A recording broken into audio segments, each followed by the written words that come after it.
Welcome, everybody, to this week's episode. We really appreciate you joining us. This podcast really shows us how we can all learn, live, and thrive off of each other.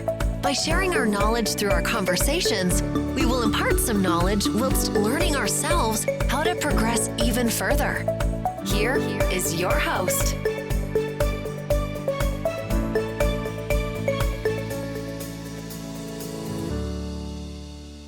Welcome to another edition of Pull Up A Sandbag with Joe.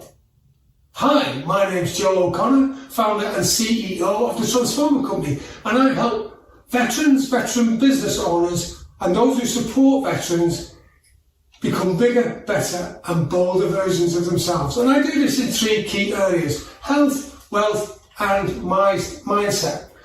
So, Pull Up A Sandbag with Joe. This is the edition where I look at the week that was, which is a news round. Then we interview someone who I consider to be a giant in their profession, trade, or sector, and have either got some military experience behind them and are a veteran now, maybe are coming out of the military, or indeed support the military. And the purpose of the interview is to help you understand various sectors, industries or professions, and also give a wide opinion on how it can support you. And then finally we finish with some health, wealth and mindset tips from me to you. So, looking at the week that was, I'm pleased to say that the future GCSE and A-level are now coming to an end for this year's students, and the mock exams are being taken for the students who are doing their exams next year. And what they're looking at doing, the exam board, is putting the exams online in future. This will save up to 600 tonnes of carbon emissions just by the paper save, which is absolutely brilliant. And the questions, right, will be intelligent based. Now, they do this by logarithms, which is way above my technical pay grade. The way it works, I'm told, is that the exams will be based on the previous questions. So when a question is asked, depending on the student's answer, the next question will be based on that. It'll either be made the same difficulty level or more difficult. What I'd like to do is take the opportunity to just congratulate students on making a sterling effort to get through their exams, and actually through the last 2 years being fantastic and coming through the pandemic. Now, I do recognise also that some students have had more difficulties than others. If you know a student who has had some difficulties, just give them a pat on the back and let them know how brilliant they are. I know my son's taken his A-level mocks and he's just finished them actually. And it's been a real testing time for him and his pals, because, you know, things over the last 2 years have been difficult, to say the least. So a big congratulations to them. Moving on now, next to something which involves the European Commission and Apple. The European Commission have said that Apple is abusing its market position. Its market position for contactless smartphone payment systems in particular. If the charges are upheld, it could be fined up to 10% of its global turnover, which is currently $36.6 billion, or in pounds sterling terms, £29.2 billion. And that's based on its revenue last year. So that would be a severe penalty, and Apple is obviously contesting this, and just watch out for more news on the outcome of that legal battle. Now, something that Elon Musk has been stating is the freedom of speech. And you'll know that he went for the takeover of Twitter, and it's been successful, and there's been wranglings of what's going to happen and what's not going to happen. Now, I'm all for freedom of speech. In fact, you're listening to this because I've got freedom of speech. And that's one of the reasons I was in the military, to make sure I defended with my comrades the ability to have freedom of speech so we could live in a democracy. One thing I'm not so certain about is the freedom to insult, freedom to cause riots, freedom to oppress people. I mean, what do you feel about that? For instance, Russia has the freedom of speech, and Sergei Lavrov has been using this freedom at the European Commission meetings, and it's been an interesting period. In fact, more than interesting. You can consider what I mean by interesting yourselves. So the freedom of speech, which Elon Musk is saying is the right of everybody, what do you think will happen with Twitter? How do you think it will affect you? And in fact, you may even be listening to this because you've seen the link on Twitter. So what I'm asking is that when you've got the freedom of speech, maybe think about what you're going to say before you say it, and the effect that it will have on the person listening, receiving, and how it will affect them psychologically. Because you know what? You only need to say it once, especially on the internet now, and it's there for pretty much good. It'll be there for time immemorial until the internet ends, which I can't see happening anytime soon.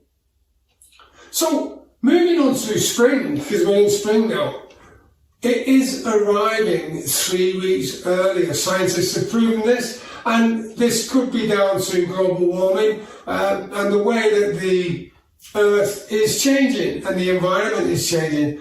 Now, the fact is that if we keep treating the planet the way we do, then the planet's a big place and it's been around a lot longer than I have, and it'll go on a lot longer than I will as well. And probably that goes the same for you, unless you're immortal.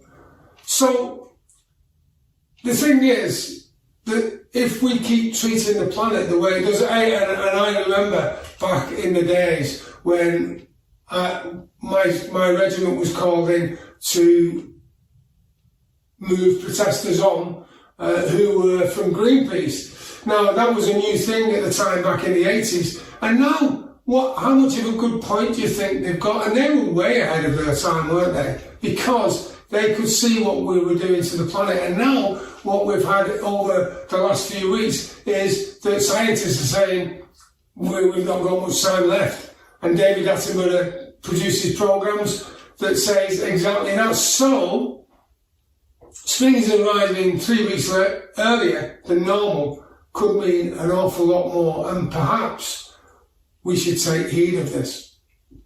What happened next on midweek on Wednesday is the US Fed, the United States Federal Bank, raised its interest rates by 0.5%, 50 basis points, which is a big rise, to 1%. Also, on the Thursday, the following day, the Bank of England, our central bank, raised its rates by 0.25%, 0.25%, or 25 basis points, also to 1%. Stock markets rose by the biggest jump for 22 years on this basis as well. So they're both now at 1%. If you stay tuned, because at the end, on the wealth section, I'll be going into a bit more detail on what I feel the consequences are of this, and the fact that there's two camps on this. There's one thought process that says interest rates should go up, and there's another thought process that says that interest should stay or go down. So stay tuned and I'll give you a little bit more on that detail. And next, the Italian government seized a yacht named Scheherazade, and it's worth £700 million. It has 6 decks, 2 helipads, a swimming pool and a multiplex cinema. So it's a big yacht. The reason the vessel was seized by the Italian government is it's because it's linked to Russia's Putin. And as you may know, the oligarchs and anything to do with Russia that's outside of Russia is and can be linked to Putin in any way, shape or form is being seized by the Western world in general. Some great news now. I was absolutely thrilled to hear this. On the first birthday of the only surviving nonaplex, that's 9 babies with 5 boys, 4 girls. The 9, by the way, is 2 more babies than the doctors predicted because they thought there were only going to be 7 babies. So fantastic. And a 25-year-old Malayan mother, Halima Sis, gave birth in Morocco because they were moved from Malay to Morocco because they could see that there may be complications. The dad is very happy, as is the mum. I can only imagine, I know that having 1 baby to raise and having done it 3 times, having 9 babies all at the same time must be a tremendous job for the mum and dad and must take all of their time up to do that. So a big congratulations to them. And finally, enthusiasts say 35mm film is a much better quality than digital projectors show because it captures the quality that digitalisation loses. And so much so, actually, that Quentin Tarantino and a few other film producers and directors insist his films and their films are shot on 35mm film. So that's it on the week that was for this week. Stay tuned when we move on to Standing on the Shoulder of Giants next. Thank you. Your success matters.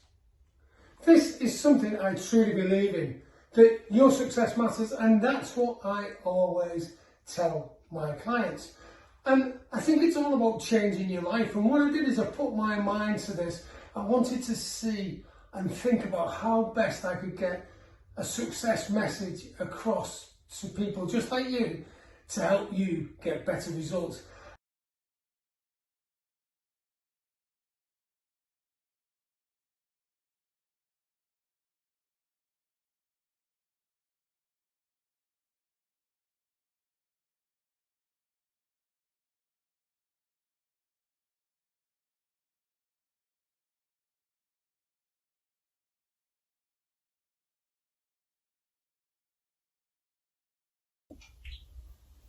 Hello and welcome to another edition of Standing on the Shoulder of Giants. This is the part in the podcast where I invite some guests that have got some strong attachment to the military or being in the military, and we look at what has brought them to where they are today. And today I have with me a great friend of mine and someone who's really experienced in the area of holistic therapy, and he had an interesting career before that, and his childhood was very interesting too. So Winston Wagstaff, what's your full name? Because it is quite... Even I forget, it's so complex. Winston Wendell Wilkie Wagstaff, 5 W's. Wow, what? I think my dad had a stutter, or he must have done at the christening. Wagstaff, of course, I'm lumbered with, and that's an Anglo-Saxon name, right. Stargensticker. Okay. And it was possibly, after the Norman invasion, Yorkshire was the last place to be conquered, and my ancestor, as he surrendered, waved his flag. And he became Simon Wagstaff. Right, okay. So, Wagstaff. And tell me the history, because for your forenames, what's the history behind that? Well, Winston, of course, was Winston Churchill, Prime Minister when I was born. Right, okay. Wavell was Lord Wavell, who was in charge of the military. Right. In fact, is often, history doesn't do him justice. He really deserves a lot more credit than Montgomery, who was his follower. Right, okay. How's that? Tell me that. And that Lord Wavell did a lot of the sort of difficult work in North Africa, and then came back and passed it over to Montgomery, and Montgomery inherited, the success that really Lord Wavell, if you read about it anyway, that Lord Wavell really put in place. Okay. Now the Wendell Willkie bit is even more interesting. Wendell Willkie was foreign ambassador from America, a big supporter of Britain, and was likely to become the next president of the United States during the war environment. Right. But sadly, a fortnight before the election, and he was the hot favourite. Yeah. They found his love nest in New York. Right, okay. And they lost to a complete outsider called Harry S. Truman, who again eventually became quite famous. But Wendell Willkie just drops away into history. But again, an interesting character. And today, of course, that would just be seen as something not acceptable. It would be seen as more normal than it was. Well, it possibly would gain more votes. Now again, with a love nest, then it would, but it wasn't acceptable then. So, and I know you have strong links with the military because your brothers served in the military as well. Yeah. Family, all family house. Yeah, so you have a real good understanding of military service and how it affects people. So how did you see the behaviour manifest itself in your brothers? Oh, certainly in everyday life, in the reaction to, certainly to pressure, when there's any great pressure put on them, demand of whatever sort, then they began to react in what you would say is a not normal or not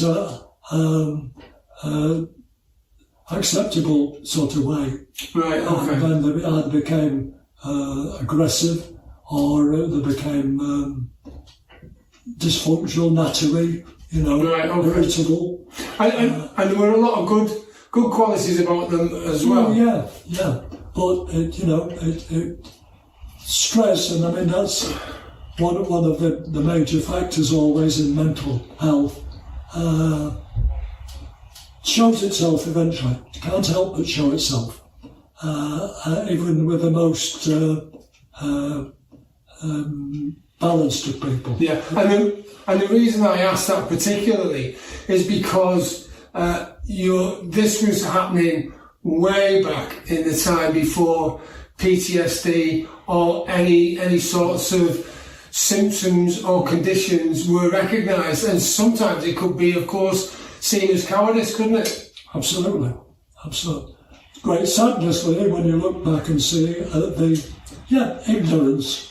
Yeah. So, and we've come a long way since then. So, we've known each other for a long time, and I know that you're heavily involved with the charity Transformation for Veterans, and you are, in fact, on the Board of Trustees. And I know you during the pandemic, during lockdown, you worked with many veterans, helping them with jobs and also psychological issues that they were facing at the time. So tell me a bit about your career and what got you to here, because I'm really interested on how you transitioned from what you were doing, and one of the stories about how you used to test drive the caravans makes me chuckle.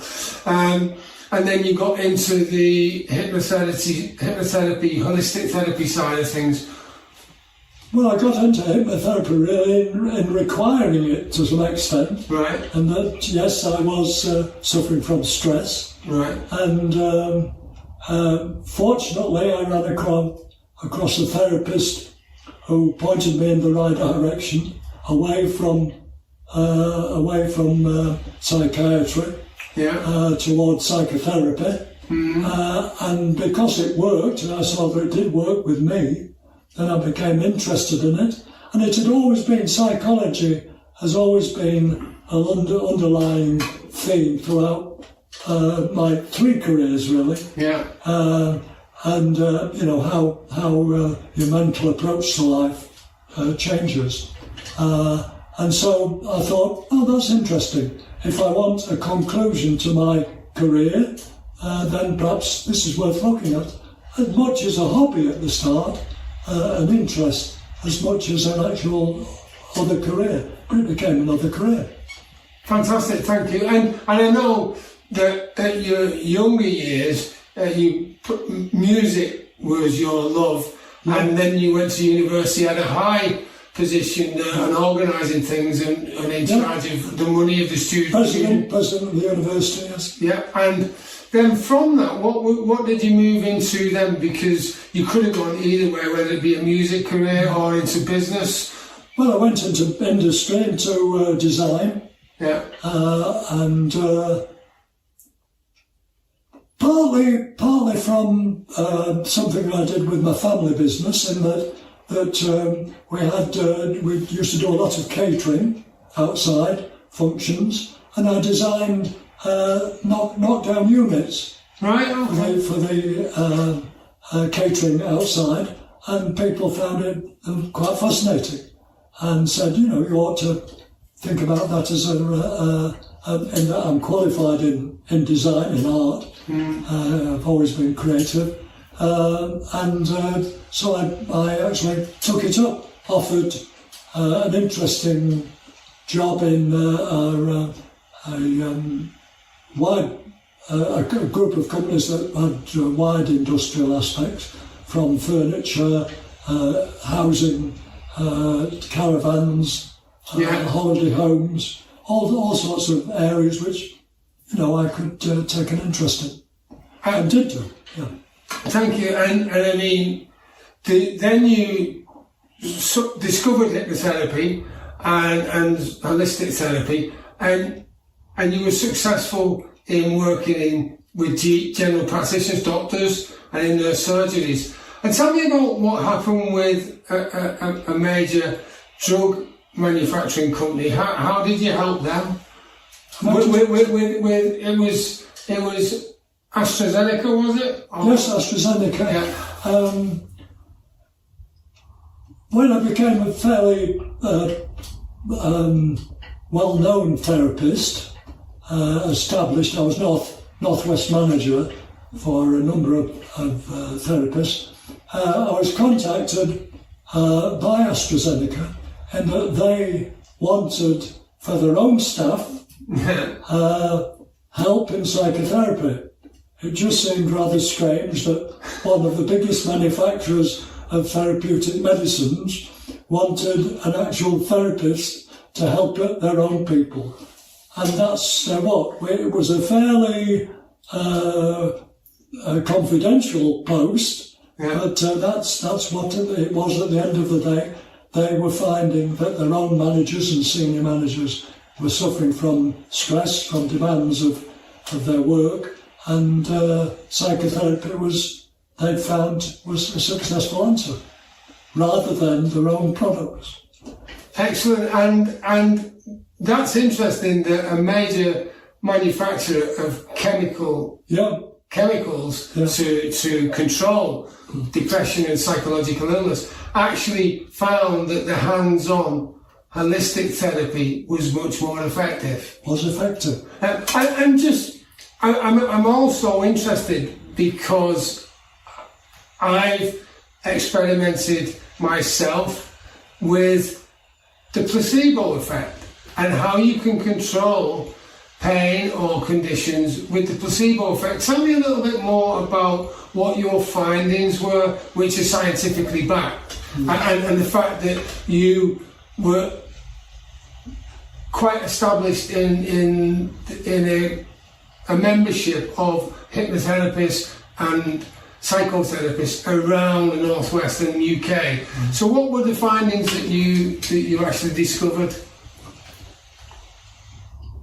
The general approach was to use therapy and give the power of control over to the client. We always call them clients. Yeah.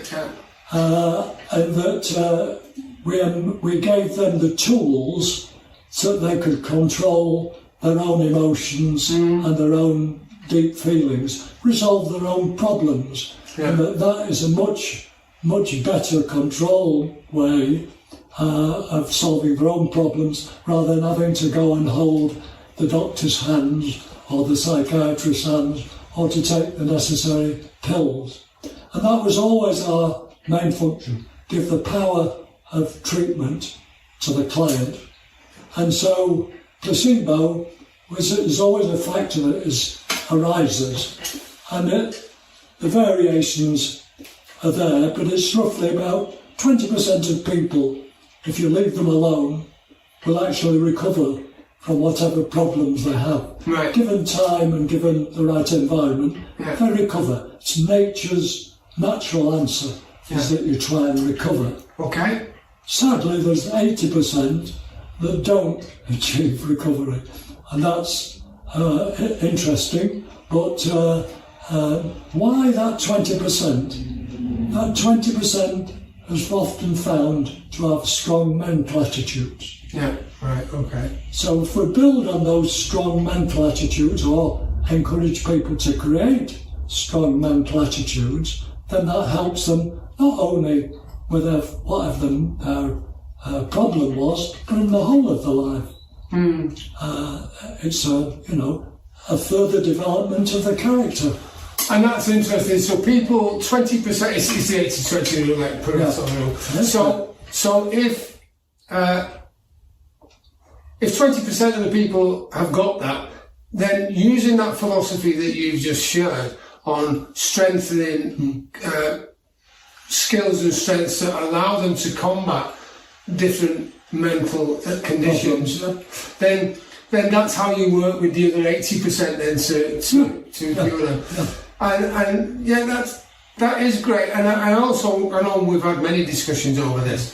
And on that basis then, it was also interesting that the chemical drugs, sometimes for a short term or something that happens without warning, then the chemicals can be interesting, like the various prescribed drugs can be okay. On a longer term though, you found that it wasn't as effective or could affect the individual quite drastically. Well, the basis of them, slight variation, but most of them are very seriously habit forming. Yeah. And that's why they have to be judged to be very careful in prescribing them. And sadly, that's not always the case. Some of them have earned almost a sweetie effect, and that people take them, as a without any consideration of long-term effects. Short-term reason for taking them, very sound, that they can safeguard short-term depression, possible suicide effects. Long-term, not so good. They are very badly habit-forming. They are, some of them, quite serious poisons. And in that respect, they have quite bad histories. And that should be known. Possibly isn't known as much as it should be. And of course, the pharmaceutical companies would always defend themselves, and I suppose there's scientifically it can be proven either way. One thing that we do know, though, from tests is that, because you actually were involved in some of these tests, weren't you? Which measured the placebo effect, i.e. someone was given a tablet or pill that effectively had no chemical in it other than sugar or whatever to taste like a sweet. And in comparison to the pharmaceutical drug that did have the necessary ingredients in that controlled a condition, how effective were both and what were the results? The quite fascinating result is that you were better giving people their own control, even though it was psychologically incorrect, and that what they were taking was not doing them any good, that was much better performer than the chemical treatment. Yeah.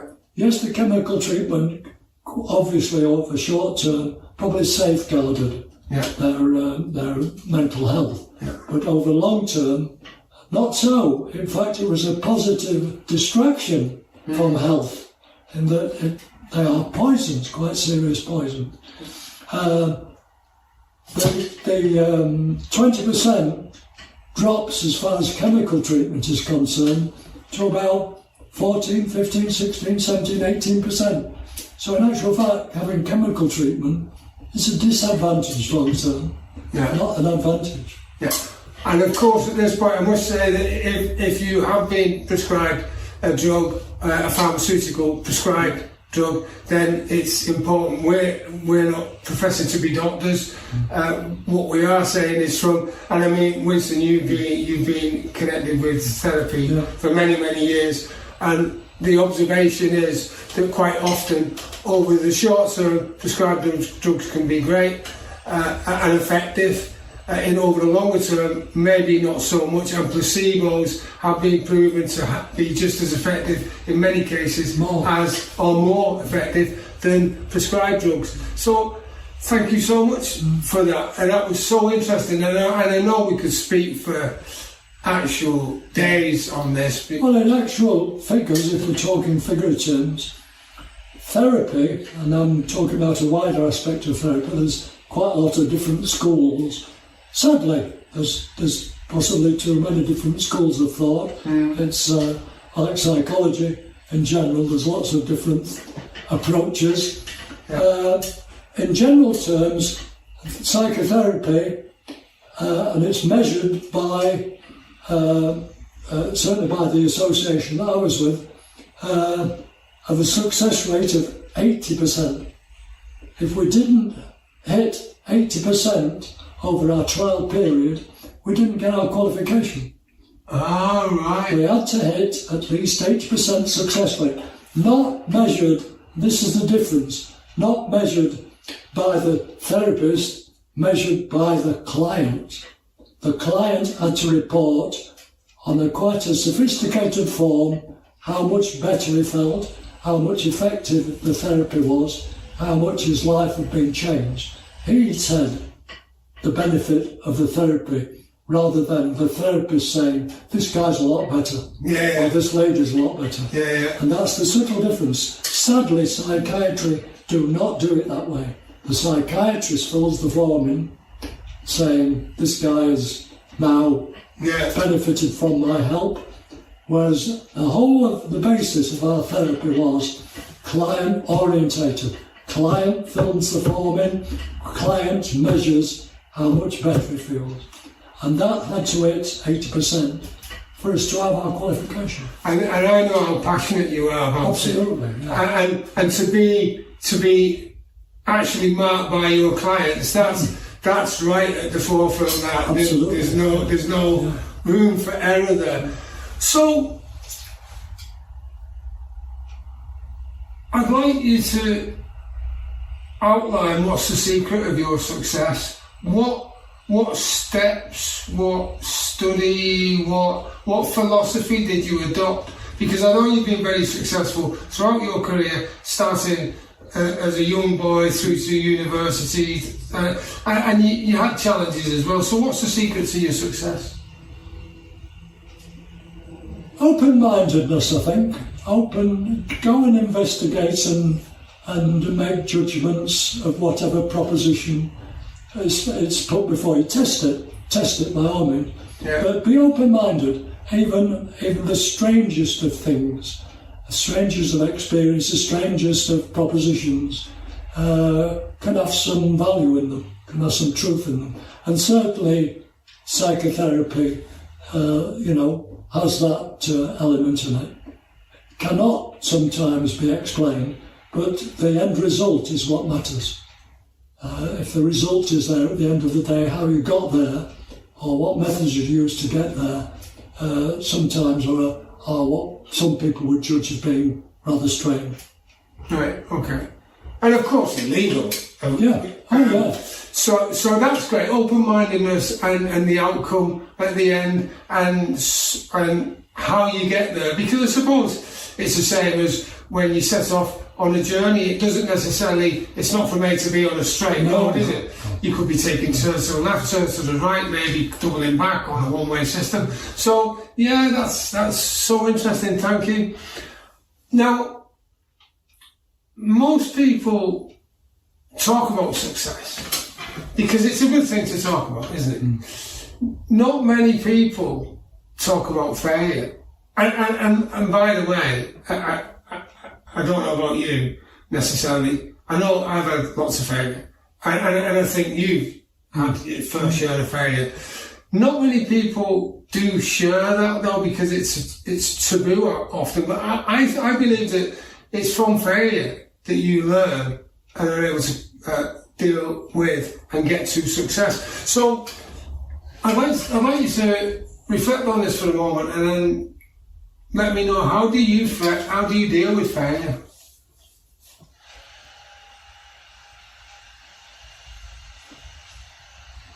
Well, the sort of quick answer is that failure is the first step towards success, isn't it? Yeah. But no, look at that failure, investigate that failure. That, in my case, that 20% that we fail with, why do we fail with those people? Yes, it's a lot better than the 20% placebo, but even so, we're failing with 20%. Why is that? Is there something that we can investigate and modify our approach? Or is it something to do with the client? That's worth looking at, and it's still there. The whole answer is not there yet, but it's still worth investigating and keeping an open mind on, because the route there has some strange diversions on it. Yeah. I mean, some people think it's a very fascinating area, but past lives is a part of therapy. Seems a very strange area. Yeah. But I've found on a few occasions that investigating past lives has reflected very much on this present life, and certainly on your attitude towards the future. What experiences in the past, whether brackets, rather strange ones, or rather difficult to prove ones, have an effect, if you've accepted them, mentally and emotionally, on how you act tomorrow. So investigate, take them at face value, and use them. It's just another tool, as far as I'm concerned. Whether it's a believable tool, under question. But who am I to say, you know?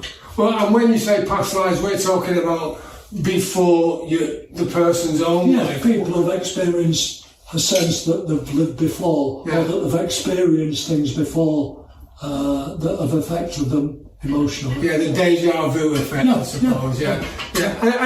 And of course, that's all in the mind anyway, and lots of interesting stuff goes in the mind, doesn't it? So I know that you're a dad, a father. You're also a grandfather as well, have grandchildren, and I know you're passionate about education for people, whether that be education of adults, education of children, and making sure that they get the best equipment, i.e.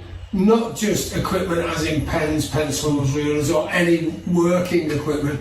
I'm talking the best equipment in the mind to be able to deal with things as it happens, because stuff happens in life, doesn't it? Absolutely. Yeah. So, how important do you think it is to have a powerful and strong social and business network?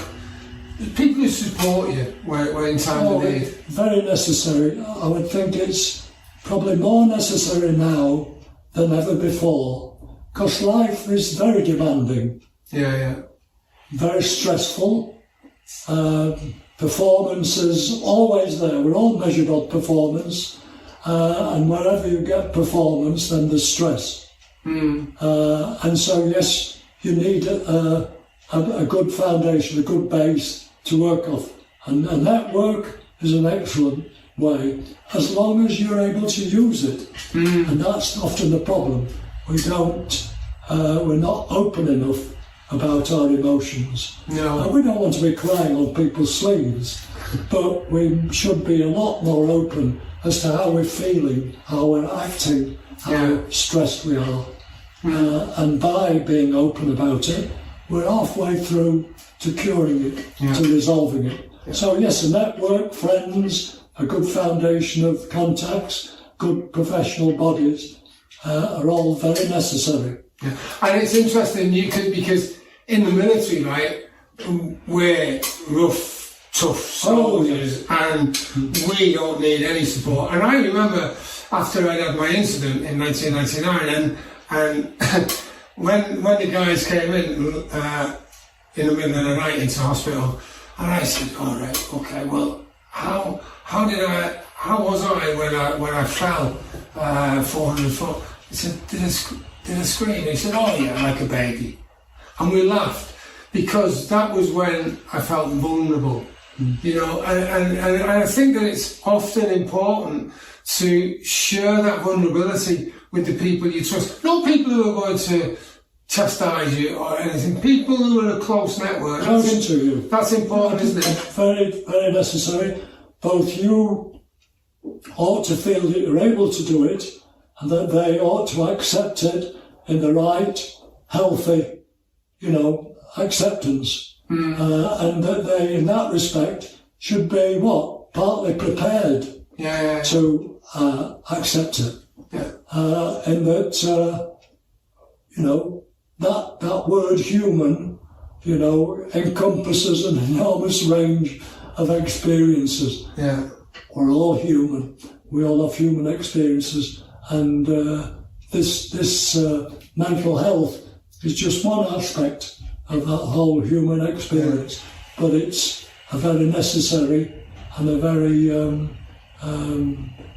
keenly now strategic need for that service. Yeah, excellent. Because I know I've had some very interesting and heartfelt conversations with friends of mine who served in Kosovo and Serbia and during the conflicts in Falklands. And I think that when we had the conversations, it allowed them to release some of the issues that they'd been experiencing and help them. Yes, I mean, the old concept of bottling up. We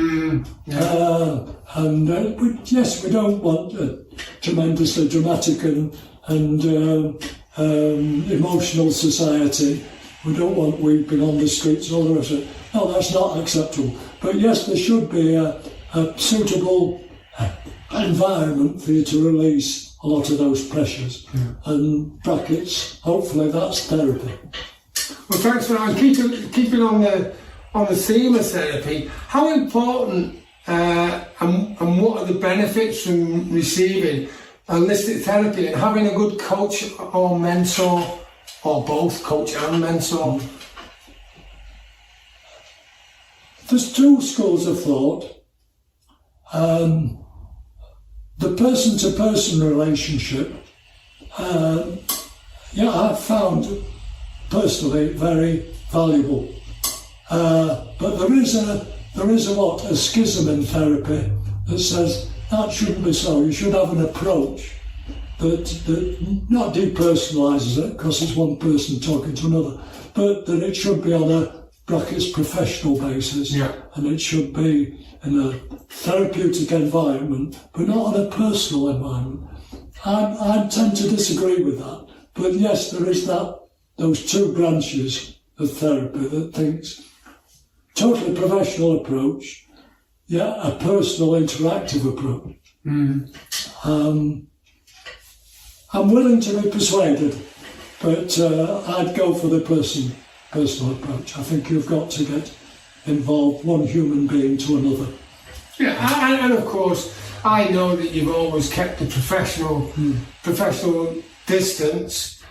I know that you do, metaphorically speaking, roll your sleeves up, get in there and find out what the issue is. Yeah. And that's good, excellent. So, I'd like to know what is the one thing or the top tip you would give to a veteran or someone leaving the military that would help them achieve the success that they deserve? What's the one thing or one thing? Now, I know that's very difficult because there's a whole raft of things that could be. Just one thing or tip. Be honest, and I mean completely honest, with your openness, because it's those deep feelings, those deep experiences that are marking you. Yeah. So unless you open up and give those experiences, then you won't have the therapeutic effect. If you guard them and only give a measure of what those emotions are, then you're not being truthful to yourself. You've got to be truthful to yourself and really reveal those deep human experiences that you're going through. And that bracket is always human. We're all human. We all experience these things in life. Some people have the necessary qualities to overcome them. Lots of us don't. So you have to be honest with that approach. Be open about your experiences and let them speak for themselves. And they will speak for themselves. Yeah. Thank you so much. And one of the things I know, because you have an affinity with the military and a strong family connection. So, and you've also seen the challenges that your brothers faced. And you witnessed many of the skills that they perfected in the military and that they were taught even in the military. So how transferable were the skills that your brothers and people who were in the military, how transferable do you think they are to civilian life and life in general? Very transferable. And that one of the key factors in the military is fitness, exercise. And one of the best answers to a lot of the problems is that very word, exercise, fitness, in that a tired body relaxes so much better than a stressed body.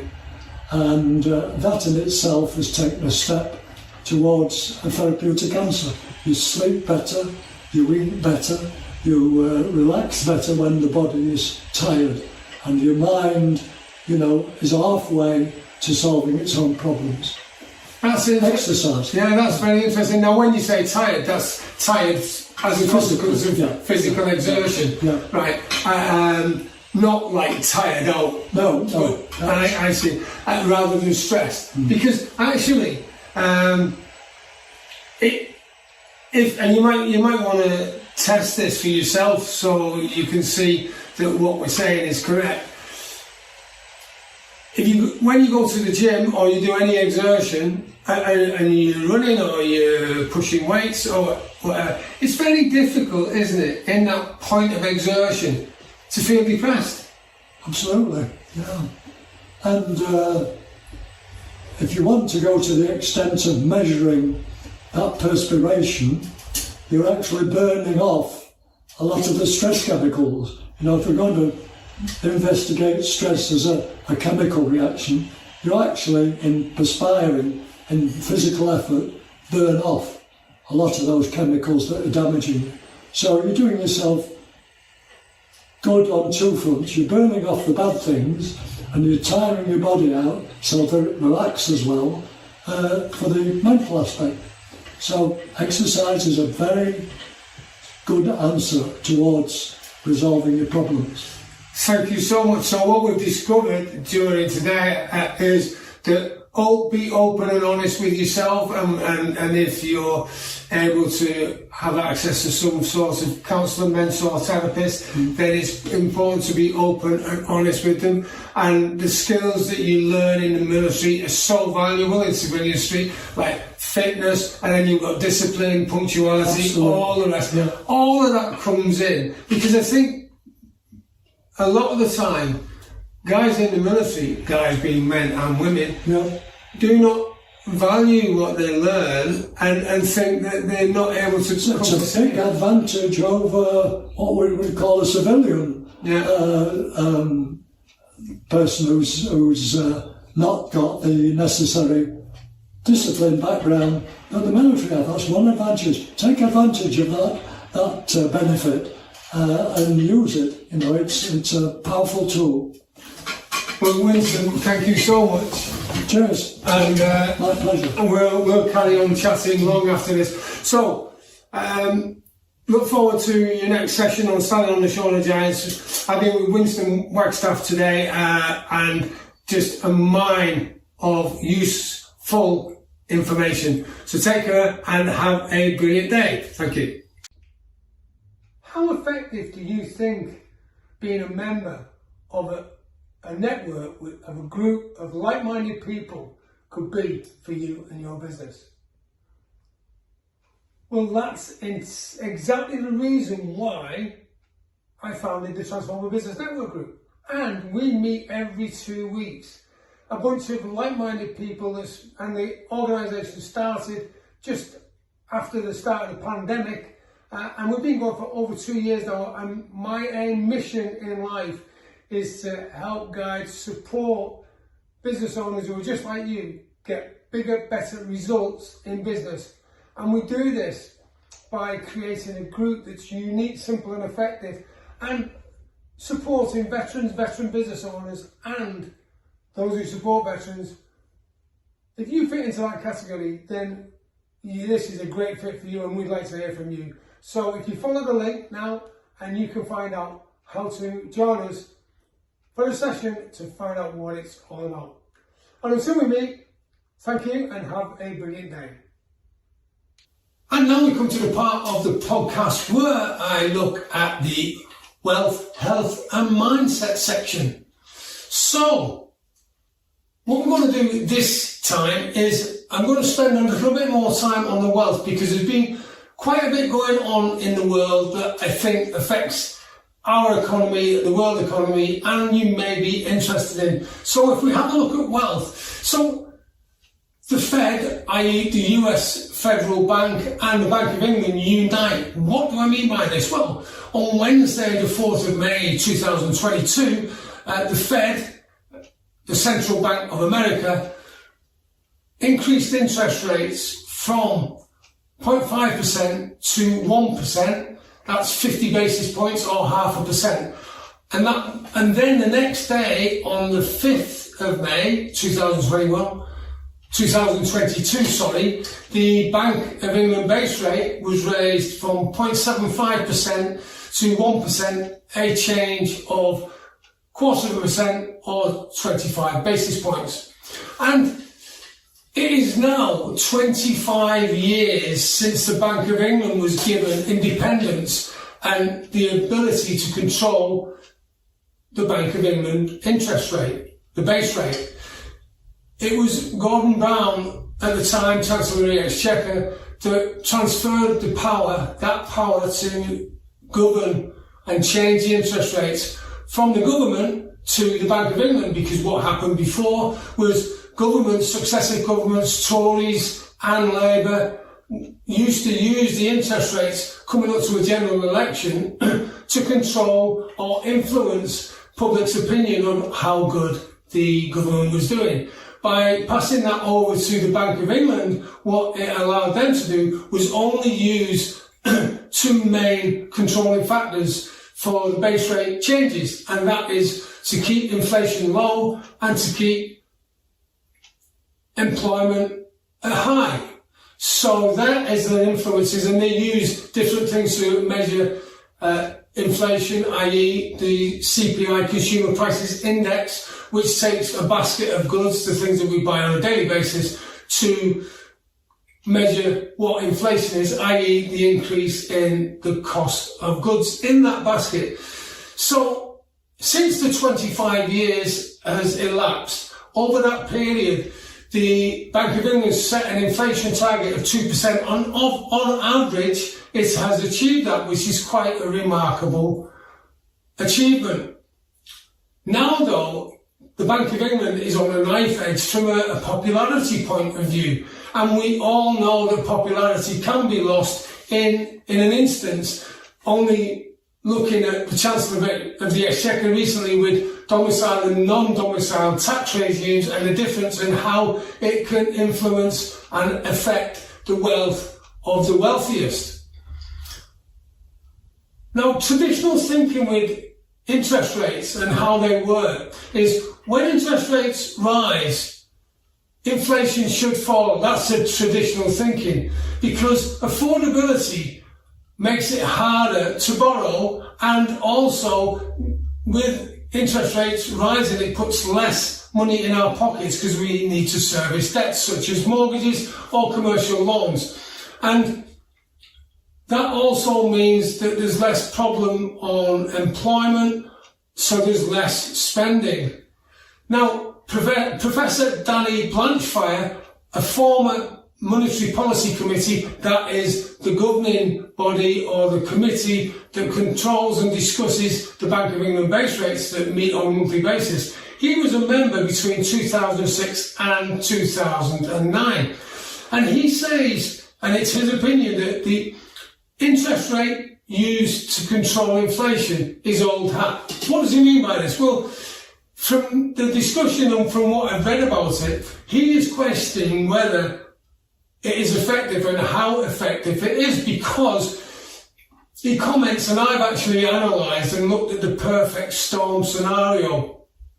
At the minute, the employment, we've got near full employment, i.e. is 3% unemployment rate, whereas before Brexit, it was running at about 6% or even slightly higher.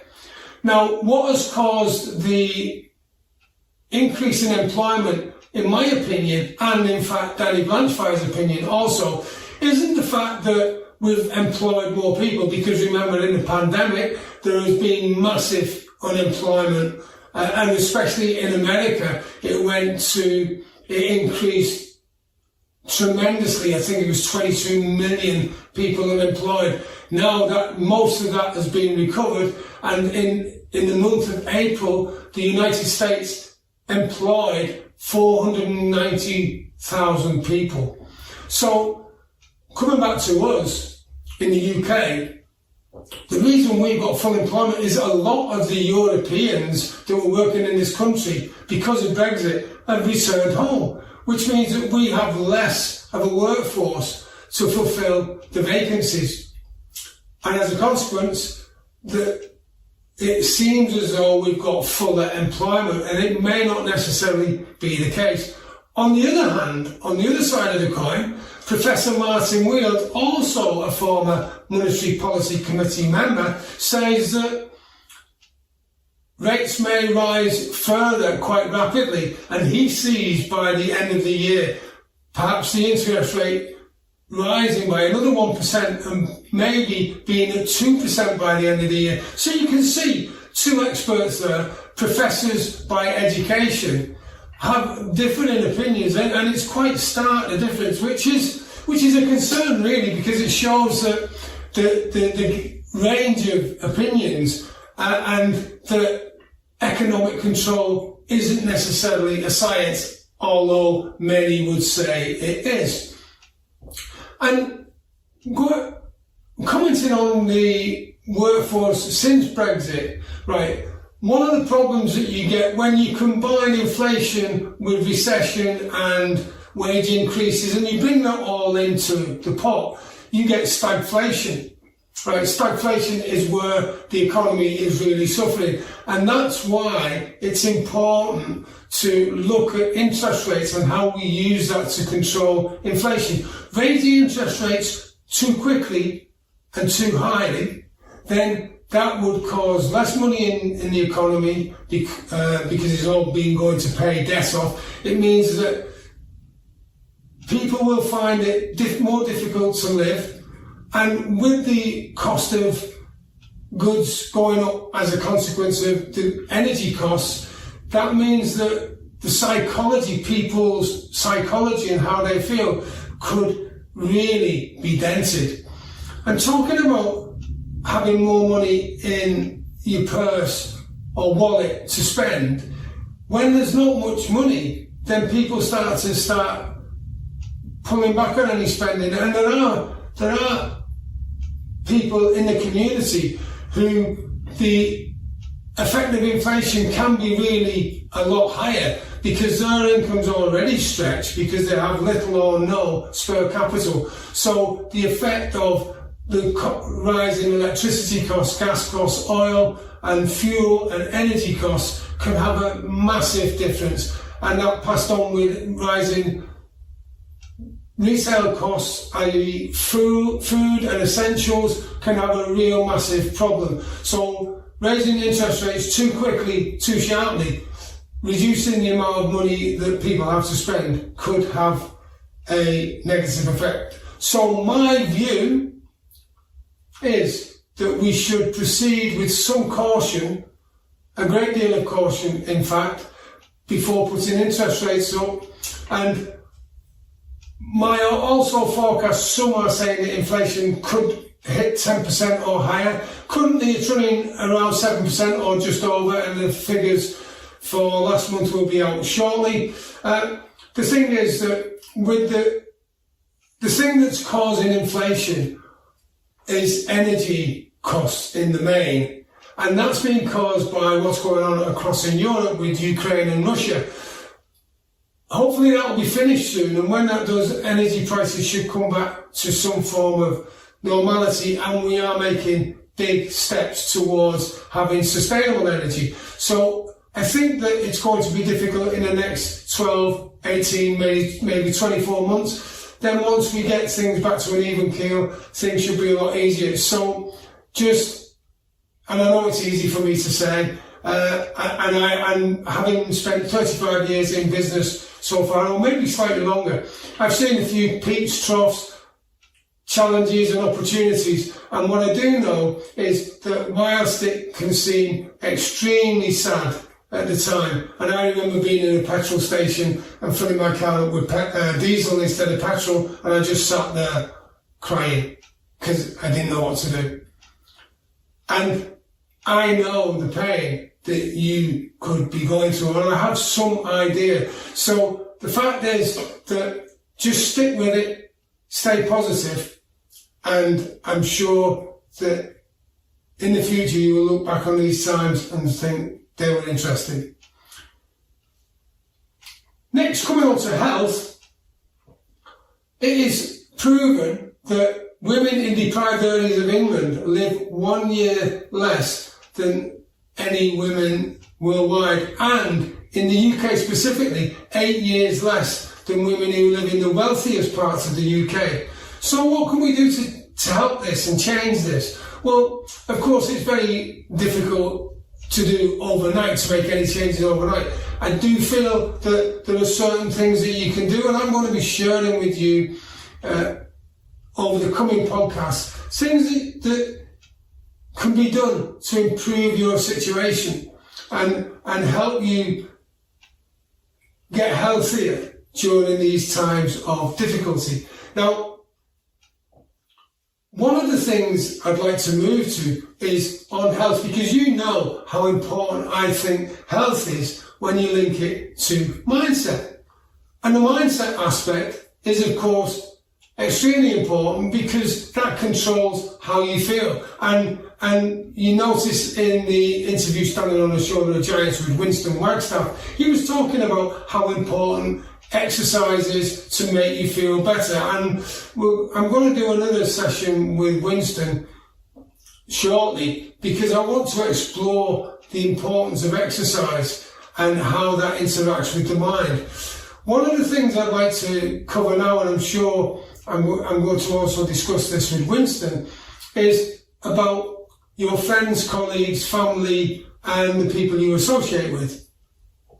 And I get it. It's really difficult to disassociate with people. Sometimes though, and I've only just recently had a session with a young man who in the past was involved in recreational pastimes that weren't seen as very good. And what he recognised was, when we discussed things, he recognised that a lot was to do with the people he was knocking about with, his friends, or who seemed to be friends. And when he analysed it, they were only friends when they were benefiting from the relationship. As soon as they stopped benefiting from the relationship, all of a sudden, hey, presto, no surprise, they were no longer friends. So the thing is, have a look at who your friends are. Analyse what the benefit is for you, for them, and what you can do to change it. And they can be friends at work, friends outside of work. So just have some analysis on what you do and how you reflect on things, how you handle things, and how you process information.